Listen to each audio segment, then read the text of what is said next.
जनहित इंडिया आज छात्रों के आंदोलन का तीसरा दिन है, चौथा दिन होने वाला है ना, ठीक है, तीसरा दिन चल रहा है, वही चौथा आने वाला है ना। छात्र लगातार भूखे प्यासे अपनी बात रख रहे हैं आयोग के सामने, लेकिन आयोग टस का मस नहीं हो रहा है। आयोग दावा कर दिया है, आयोग ने कह दिया है कि हम पेपर जिस प्रक्रिया में चाह रहे हैं उसी प्रक्रिया में लेंगे। छात्र जो करना है कर ले, छात्रों को संभालना सरकार का काम है, पुलिस काम है। देखते हैं छात्र क्या कहते हैं इस बात पर, क्या मानना आप लोगों का? सर सीधी सी बात यह है कि इनके ये नॉर्मलाइजेशन प्रक्रिया लेके आए हैं। अब ये समझ लीजिए कि नॉर्मलाइजेशन का मतलब ये होता है कि 7 और 8 को तारीख को पेपर होगा। एक ये कहेंगे कठिन पेपर है और एक सरल पेपर है, उसके आधार पर ये नंबर निर्धारण करेंगे। हर साल इनके पेपर में से 2 से 3 क्वेश्चन हाई कोर्ट जाते हैं। मैं कह रहा हूं जो क्वेश्चन हाई कोर्ट जाते हैं उनका निर्णय कौन करेगा, कौन सरल है कौन सा कठिन है। दूसरी बात, सी सेट में आप क्या निर्धारण करेंगे?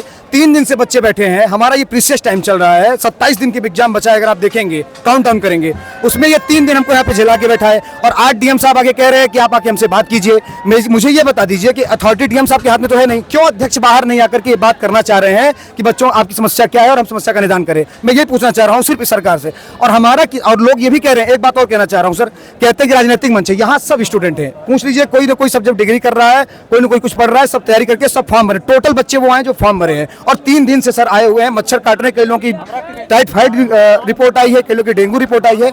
नॉर्मलाइजेशन प्रक्रिया हम लोग को नहीं चाहिए, हम लोग को सिर्फ चाहिए नोटिस। आप एग्जाम कभी भी कराइए, नोटिस इस बात की चाहिए कि 1 शिफ्ट में एग्जाम होना चाहिए, 1 डे में एग्जाम होना चाहिए। पुरानी प्रक्रिया है, पुरानी प्रक्रिया है। आरओ एआरओ भी होना चाहिए और यूपीपीएससी का एग्जाम प्रीलिम्स भी होना चाहिए। 1 शिफ्ट में होना चाहिए, 1 दिन में होना चाहिए। हमको ना 2 शिफ्ट चाहिए ना 2 दिन चाहिए, सिर्फ हमारी मांग। आपको क्या लग रहा है कि आयोग की क्या मजबूरी है? अब पीछे हट नहीं पा रहा, मतलब ना वो निकल पा रहा है, उगल पा रहा है, क्या मामला है? आयोग की क्या मजबूरी हो तो आगे खुद बताएं, लेकिन सबसे बड़ी समस्या है ये एग्जाम को बीच में तय कर रहे हैं। कैसे?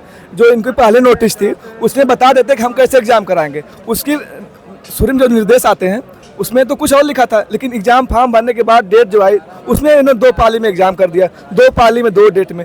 अब दोनों पेपर यही बनाएंगे, फिर यही बताएंगे ये कठिन था, सिंपल था। ये कैसे हो सकता है? खुद ही बनाएंगे फिर कहेंगे ये पेपर फर्स्ट वाला कठिन था, ये सरल है। ये कैसे? एक बात सर और है, सुप्रीम कोर्ट का वर्डिक्ट आया अभी।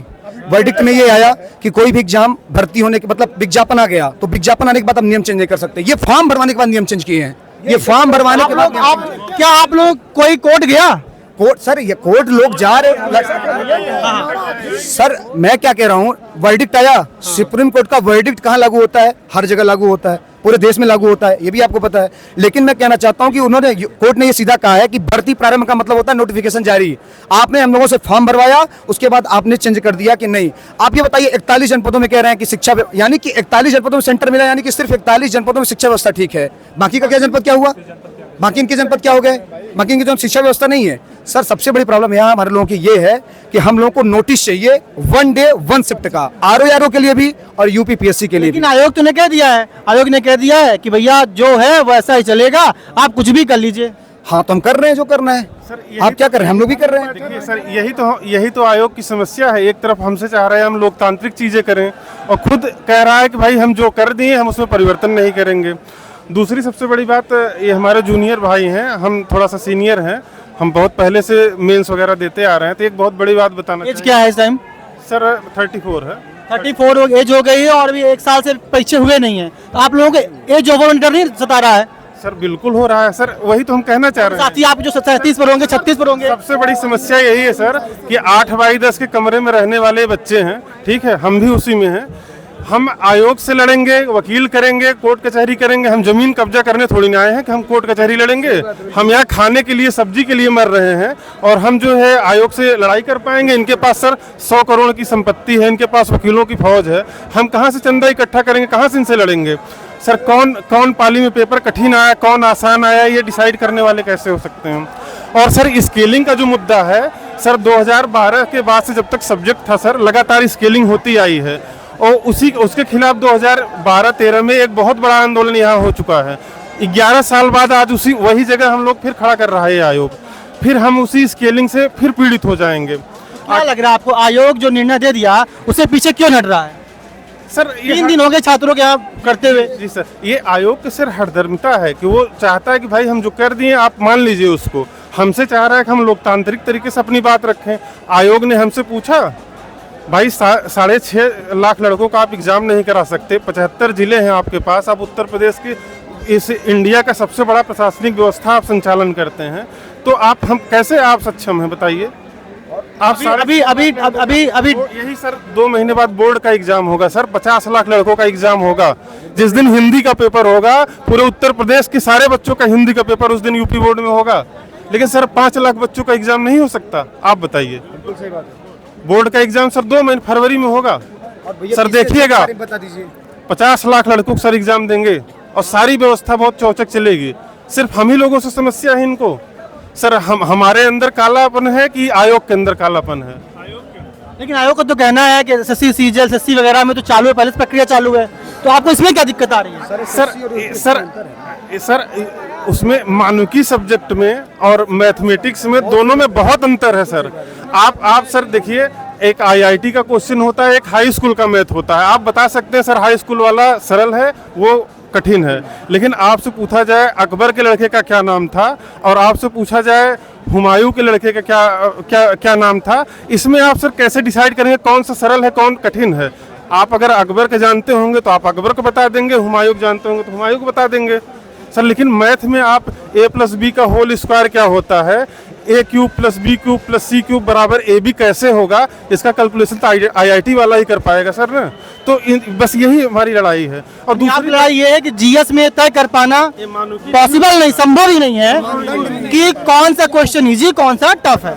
लेकिन ये बात आप लोग समझ पा रहे हैं, लेकिन आयोग में जो इतने बड़े बड़े अधिकारी बैठे हुए हैं जो यूपीएससी क्वालिफाई कर गए, वो क्यों समझ नहीं पा रहे हैं? सर अच्छा आप ही सर आप एक बार से सोचिए सर, सीसेट का एग्जाम जो है क्वालिफाइंग नेचर का है। अगर 2 शिफ्टों में हो रहा है, उसमें 100 में 33 नंबर लाना है, ठीक है सर। अगर किसी बच्चे ने मान लीजिए 40 क्वेश्चन किया, किसी ने 50 क्वेश्चन किया और किसी ने वो 10 क्वेश्चन टच ही नहीं किया, दोनों बच्चे क्वालिफाई होंगे, जो 40 करने वाला 50 भी। लेकिन जिसने 10 क्वेश्चन वो अटेम्प्ट ही नहीं किया, उस 10 क्वेश्चन में कोई क्वेश्चन कठिन रहा होगा, किसी के 40 क्वेश्चन में वो 10 क्वेश्चन रहा ही नहीं होगा। आप उन दोनों की समानता कैसे लाएंगे सर? आप तो जीएस में एक बार बात भी कर सकते हैं, सीसेट में तो आप बात ही नहीं कर सकते स्केलिंग का। उसमें आप लोग शायद उस फील्ड से नहीं है, उसको हम लोग फील्ड से हैं जी, हम उस गहराई से समझ पा रहे हैं। एनटीए की साइड के हिसाब से जो और जब जो स्कोर है उसमें 180 जो पा रहा है बच्चा और जो बच्चा 165 पा रहा है, ये दोनों बच्चे बराबर होंगे। और जो बच्चा 158 पा रहा है और जो बच्चा 129 या 101 नंबर पा रहा है, सीधे 50 नंबर से ज़्यादा का डिफरेंस है, उनका परसेंटाइल स्कोर बराबर हो जा रहा है। आप यही चीज़ सीसेट में होगा, जो बच्चा 40 पाएगा, जो बच्चा 100 पाएगा, दोनों बच्चे क्वालिफाई हो सकते हैं और 100 पाने वाला बाहर भी हो सकता है और 40 वाला पास भी हो सकता है। ये अंधकार में डालने का हम चाहते हैं, तो हम देखते हैं कि हमने 120 का क्वेश्चन किया है, ठीक है, हमें पता है क्योंकि हमारे मिलाए, हमारा 119-20 बन रहा है, ठीक। लेकिन जब आपका रिजल्ट आता है नॉमिनेशन की प्रक्रिया में, तब मेरा 120 नहीं रहता है, तब मेरा 115 हो जाता है, 112 हो जाता है, या हो सकता है 120 या 125 हो जाए।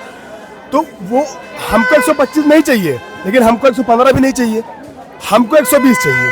अगर हम 120, ये कहना है कि जितना मेरी मेहनत है हमें उतना चाहिए, न कम न ज्यादा। अपनी किस्मत जो है एक मशीन के भरोसे नहीं छोड़ सकता, क्योंकि मैं सबसे बड़ी बात ये है सर, अगर तैयारी कर रहा हूँ तो मैं अपनी किस्मत किसी दूसरे के हाथ में नहीं छोड़ सकता, क्योंकि मेहनत मैं कर रहा हूँ।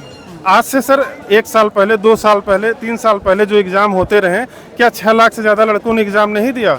बिल्कुल दिया सर। लेकिन फिर आज अचानक ऐसी क्या जरूरत इनको पड़ गई कि इनको शिफ्ट वाइज डिवाइड करना पड़ रहा है? और क्यों ये 75 जिलों में इनकी प्रशासनिक व्यवस्था अच्छी नहीं है, जो ये वहाँ सेंटर नहीं बना सकते हैं? 41 जिलों में ही क्यों बना रहे हैं? जब उत्तर प्रदेश में 75 जिले हैं, हर जगह डीएम है, एसपी है, पुलिस प्रशासन है, व्यवस्था है, एग्जाम है, बोर्ड एग्जाम हो सकते हैं, सीबीएसई के एग्जाम हो सकते हैं, तो यूपीपीएससी का एग्जाम क्यों नहीं हो सकता? ये आयोग के सचिव जी हमें आंसर दे दें, हम लोग भी मान जाएंगे कि भाई वो। हम लोग देख रहे हैं कि अभी तीसरा दिन आपका चल रहा है और छात्र यहाँ पर बराबर बने हुए हैं। डीएम साहब बार बार आ रहे हैं, एसएसपी साहब, कमिश्नर साहब आ रहे हैं, तो क्या बात हो रही है उनसे आप लोगों की? सर डीएम सर बेसिकली ये कहना चाह रहे हैं, आप अपने छात्रों का एक डेलीगेशन भेजिए, 4-5 बच्चों का, सर आप बताइए, इतने लोग हैं, इतनी समस्याएं हैं, और ये काम हम लोग पहले कर चुके हैं। हम लोग कई बार डेलीगेशन लेके गए, मामला रफा दफा कर दिया जाता है, आंदोलन खत्म कर दिया जाता है। यहाँ बच्चे सर दिल्ली से आए हैं, कुछ बच्चे एमपी के हैं, छत्तीसगढ़ के हैं, दूसरे जिलों से। हम खुद सर जौनपुर से आ रहे हैं इस आंदोलन में शामिल होने के लिए। अब आज आंदोलन समाप्त कर देंगे बात समझा के, फिर परसों हम कैसे आएंगे? फिर वो परसों से दिल्ली से वो आदमी कैसे आएगा? तो सर हमें नोटिस आरोप तो ये भी लगाए जा रहे हैं कि जो आंदोलन है ये रेगुलेट हो रहा है, कोई पार्टी रेगुलेट कर रही है, कोई व्यक्ति रेगुलेट, क्या इसमें सच्चाई कितनी है? सर हम तो ये कह रहे हैं कि आप रैंडमली 25 लोगों को पकड़ लीजिए, 25 लोगों। हम तो जान रहे हैं, जनता जानना चाह रही है। मैं बता रहा हूँ, देखिए मेरा नाम प्रतीक सिंह है, मैं प्रतापगढ़ का रहने वाला हूँ, रहता हूँ प्रयागराज में, यहाँ तैयारी करते हैं। मेरी एक नहीं, मैं 3 पीढ़ी से वोट मेरा बीजेपी को जाता है। मैं अपनी बता रहा हूँ, मेरा नाम प्रतीक सिंह है। ऐसा कोई जाति देख के बताते हैं कि इसको जो है राजनीतिकरण हो रहा है, तो मैं ये खास संदेश देना चाहता हूँ कि ये गलत प्रोपेगेंडा पहुंचाया जा रहा है, खास करके अधिकारियों के थ्रू, कि वहाँ पे राजनीतिकरण हो रहा है, वहाँ एक विपक्ष के लोग बैठे हैं। तो ऐसा नहीं है। बड़ा आरोप लगा रहे हैं कि मुख्यमंत्री आदित्यनाथ को उनके अधिकारी गुमराह कर रहे हैं। जी कह तो रहे हैं, उनको गलत। ओम प्रकाश राजभर जी जो सुभाषपा के नेता हैं, उन्होंने पहले दिन मतलब मीडिया में उन्होंने स्पष्ट कहा कि हम लोग लाल टोपी लगाए हैं और यहाँ सपा का एजेंडा हमें तो कोई दिखा नहीं लाल टोपी वाला। सर अब वही आज 3 नींद लगाता है बराबर। आज उनका स्टेटमेंट बदल गया। टोपी या कोई बीजेपी का ऐसा कुछ आपको नहीं दिखाया, कभी नहीं दिखा, लेकिन उनको गलत मैसेज पहुंचाया जा रहा है सरकार को। एबीवीपी भी सपोर्ट कर रहा है आप लोग, आई थिंक। इसीलिए तो हम लोगों ने तुरंत बताया सारे न्यूज चैनलों को कि आप इस पे विशेष ध्यान दीजिए कि ये मत चलाइए। एक बड़ी बात मैं देखा हूँ, मैं आज कंपनी बाग में रिपोर्टिंग कर रहा था, जो आम जनता यहाँ की है, आम जनता भी छात्रों के पक्ष में खड़ी है, क्योंकि उन्हें पता है यार कि ये छात्र जो है वो गलत नहीं है, वो उनको उनका अधिकार चाहिए, क्योंकि ये बहुत गलत है। आम जनता समझ गई, पूरा देश समझ रहा है, लेकिन ऐसी क्या मजबूरी है? नहीं, कुछ छात्रों ने आरोप भी लगाया कि आयोग कुछ पैसे ले लिया पहले से ही भर्ती करने के लिए। देखिए वो सिर्फ पता अध्यक्ष को भी है, पता सचिव को भी है, पता उपाध्यक्ष को भी, सबको पता है कि ये प्रोसेस गलत है, लेकिन वो सिर्फ वो अब वही बता सकते हैं उनके ऊपर क्या दबाव है, वो उसके पीछे क्या चाहते हैं,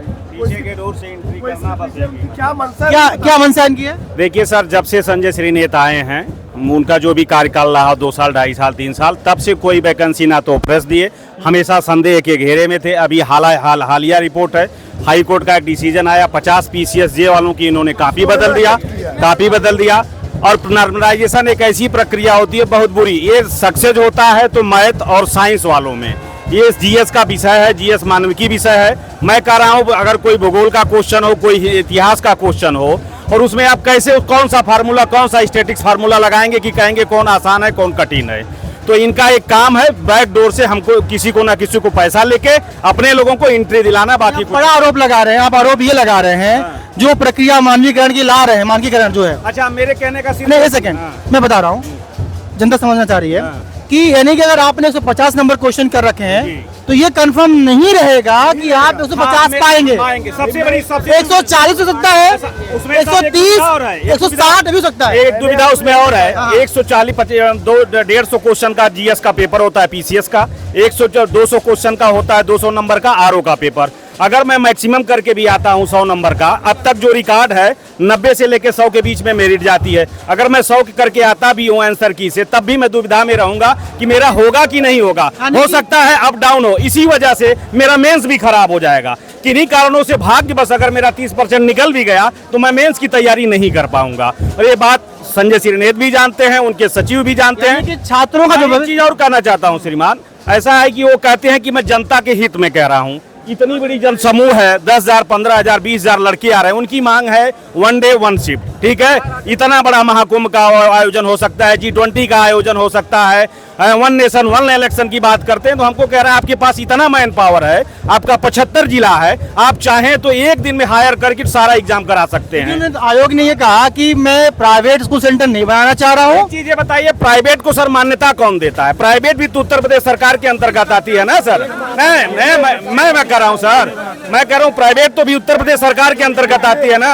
अगर वो भी तो उनके अंतर्गत ही आता ना, मान्यता वही देते हैं ना। अगर वो चाहें तो पत्ता नहीं हिल सकता है श्रीमान, सारा नकल आयोग यही लोग कराते हैं, बाकी कुछ नहीं कराते। इनका मनसा साफ नहीं है, इनका मनसा नौकरी देने का है ही नहीं, बस इतना जान लीजिए। बहाने बता रहे हैं। बस बहाने बता रहे हैं। अगर ये चाहें तो वन डे वन शिफ्ट में करा सकते हैं और इनको कराना पड़ेगा, क्योंकि हम लोगों का ये आंदोलन अनवरत चलेगा। ये तो मना तो कर दिया, कहा कि आप कुछ भी कर लीजिए, हम नहीं करने वाले। तो कुछ भी कर लीजिए, ये तो मोनार्की शासन हो गया श्रीमान, ये गुस्ता तानाशाही हो गया। हम लोग न्यूज में मॉर्निंग में देखे थे, पेपर में देखे थे, आयोग ने कह दिया है कि पेपर जैसा है वैसा ही होगा, सरकार संभाले पुलिस संभाले। तानाशाही है ना सर, तानाशाही है। बात बता रहा हूँ सर, अंदर की बात एक बहुत स्पष्ट बात बता रहा हूँ, होने क्या वाला है। आयोग अब अपने डिसीजन से पीछे इसलिए नहीं हट रहा है कि अगर पीछे हटेगी तो सरकार डांटेगी, हैं, और अगर आगे बढ़ेगी तो भाई छात्रों की जीत हो जाएगी। सरकार भी तो जा सकती है ना सर, आयोग सरकार को तो सर जाना ही जाना है। अगर माननीय मुख्यमंत्री योगी जी पे हम लोगों को अभी भी 20% भरोसा है, अगर उनके संज्ञान में आया मामला तो कर सकते हैं। अगर यही स्थिति रही तो बाबा को फिर जाना है और संजय सिंह नेत को भी जाना है, बस इसको जान लीजिए। सुप्रीम कोर्ट का डिसीजन आयोग भी जानता है और अच्छे से आयोग अधिकारी जान रहे हैं कि अगर हम नहीं मानेंगे तो बच्चे खुद जाएंगे कोर्ट और इनको स्टे मिल जाएगा। तो आयोग ये बहाना मिल जाएगा कि भैया हम एक साल में कोई वैकेंसी नहीं करा पाए क्योंकि बच्चों ने कोर्ट से स्टे ले लिया। सर, आयोग का यही डिसीजन होगा। अपने आप लोग कोर्ट नहीं जा रहे हैं सर, नहीं जाना चाह रहे हैं सर, हम कोर्ट चले जाएंगे, हम जीत जाएंगे, क्योंकि सुप्रीम कोर्ट का डिसीजन संवैधानिक पीठ का है सर। सर, 5 जजों का संवैधानिक पीठ का निर्णय है। छात्रों ने बड़ी बात कही कि हम कोर्ट नहीं जाएंगे, क्योंकि कोर्ट जाने में हमारा समय जाएगा और पैसा भी जाएगा और हम अपना कीमती समय नहीं गवा सकते। ये छात्रों का कहना है, बहुत बड़ी बात है। ये छात्र एक आम परिवार से ऐसे भी है जिनकी उम्र निकल रही है, बताइए उनका कहाँ से भरपाई करेंगे। कई भाई हमारे ऐसे हैं जिनका लास्ट अटेम्प्ट चल रहा है, 40 साल पार होने जा रहे हैं, 45 साल, वो उनकी भरपाई कहाँ से करेंगे? संजय सिंह ने हमको ही बता दे। सरकार और आयोग जिस कदम भरता है कि सबसे बढ़िया सुशासन चल रहा है, सबसे अच्छी व्यवस्था है हमारे यहाँ, लेकिन सच्चाई ये है आयोग की कि 2024 में 2023 के आरओ का परीक्षा और 2024 का पीसीएस का प्री तक नहीं करा पाया ये नाकाम आयोग। इससे ज्यादा हम क्या ही कहें। अपनी नाकामयाबी छुपाने के लिए ये नए नए हथकंडे अपना रहे हैं, नए तरीके अपना रहे हैं। जान लीजिए संजय सिंह नेत हिटलर हो गए, बाकी कुछ नहीं। हिटलर, अगर हम उनको हिटलर भी कहें तो इसमें अतिशयोक्त नहीं है। जैसे उसने अपने जर्मनी का समूल नाश कर दिया, वैसे पूरे आयोग का समूल नाश कर रहे हैं। सर, 2023 की परीक्षा 2024 में क्यों नहीं करा पा रहा है, ये आयोग से कोई पूछने वाला है? 2024 का आज नवंबर महीना चल रहा है, दिसंबर में प्रस्तावित है।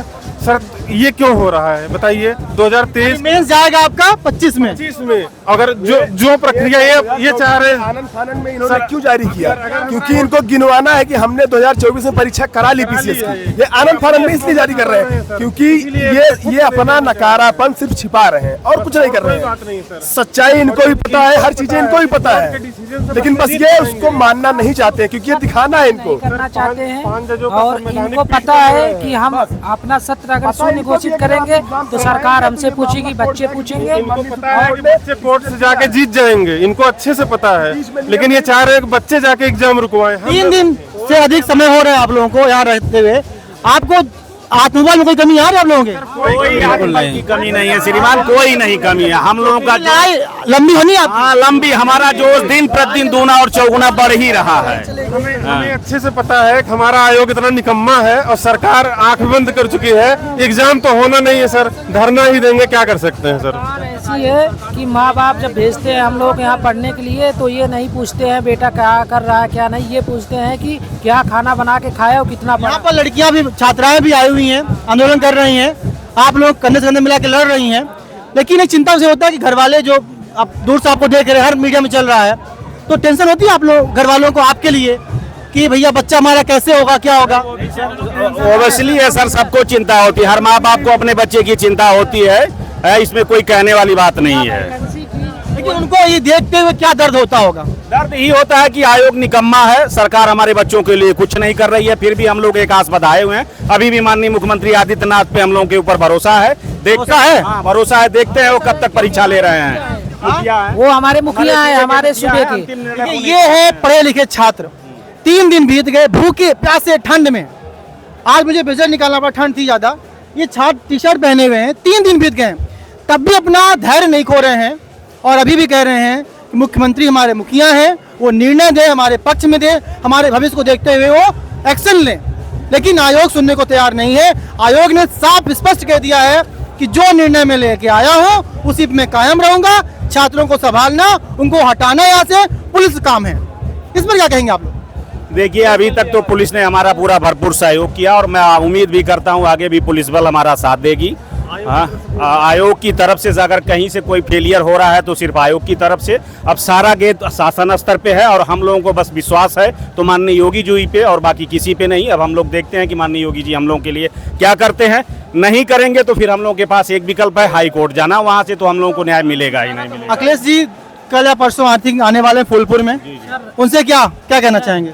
हम उनसे यही कहेंगे, आप जैसे भी हो, आप मतलब वर्तमान मुख्यमंत्री को और हम लोगों का साथ दीजिए और हम लोगों के पक्ष में जो भी निर्णय है हम लोगों के पक्ष में आए। क्योंकि हम लोग ना तो दंगाई हैं ना तो कुछ है, हम लोग छात्र हैं। हम लोगों का एक प्रोटेस्ट गांधीवादी तरीके से चल रहा है। हमारी मांग है हमारे हित में काम हो जाए, हम लोग प्रोटेस्ट खत्म कर देंगे। बस हमारी तो हल्का ही मांग है, 1 डे 1 शिफ्ट, इसके अलावा कुछ नहीं। पीसीएस और आरओ दोनों परीक्षाओं में 2019 और 2019 18 19 20 इसमें मिलाकर 38 क्वेश्चन लगभग ये क्वेश्चन बदले थे। समझ लिया उस समय जब ये सिचुएशन बनी रहती है, नॉर्मलाइजेशन में करेंगे तो कितने क्वेश्चन ये क्या करेंगे। मतलब जब पहले से ही ये संदेहास्पद रहा है और पारदर्शिता की कमी रही है और नॉर्मलाइजेशन होगा तब कितना क्या करेंगे कुछ किसी को समझ ही नहीं आएगा। कहने मतलब अभी क्या होता है, जो 95 क्वेश्चन करता है मेंस की तैयारी जुट जाता है। अब जब तक रिजल्ट नहीं आएगा तब तक वो मेंस की तैयारी शुरू करना ही नहीं चालू करेगा। उसके पहले और भी जो इधर 1-2 राज्य में देते हैं एग्जाम, वहाँ भी नहीं करेगा, यहाँ भी नहीं करेगा, न घर का न घाट का रह जाएगा। देख सकते हैं कि छात्र लगातार संघर्ष कर रहे हैं, अपने हक के लिए लड़ रहे हैं। छात्रों में धैर्य बना हुआ है। छात्र अभी भी गांधीवादी तरीके से अपनी लड़ाई लड़ रहे हैं। अभी डीएम कमिश्नर पूरा महकमा आया था, छात्रों से बात हुई लेकिन बात किसी निर्णय पर नहीं पहुंच पाई। छात्रों ने कहा हमारा ये आंदोलन चलता रहेगा जब तक कि हमारे पक्ष में निर्णय नहीं आता, हमारी मांग नहीं मानी जाती है। छात्र यहाँ पर कई सालों से आके तैयारी करते हैं, हार्डवर्क करते हैं और तब जाके परीक्षा में बैठते हैं। लेकिन उनका कहना है कि अपनी परीक्षा को, भविष्य को मैं भाग्य भरोसे नहीं छोड़ सकता। मैं कर्म करूँगा, मैं पढ़ूंगा। हमें जो मेरा रियल मार्क है, एक्चुअल मार्क्स है, वो चाहिए, नहीं चाहिए हमें मानकीकरण। जनहित इंडिया छात्रों के पक्ष में खड़ा हुआ है। जय हिंद, जय भारत।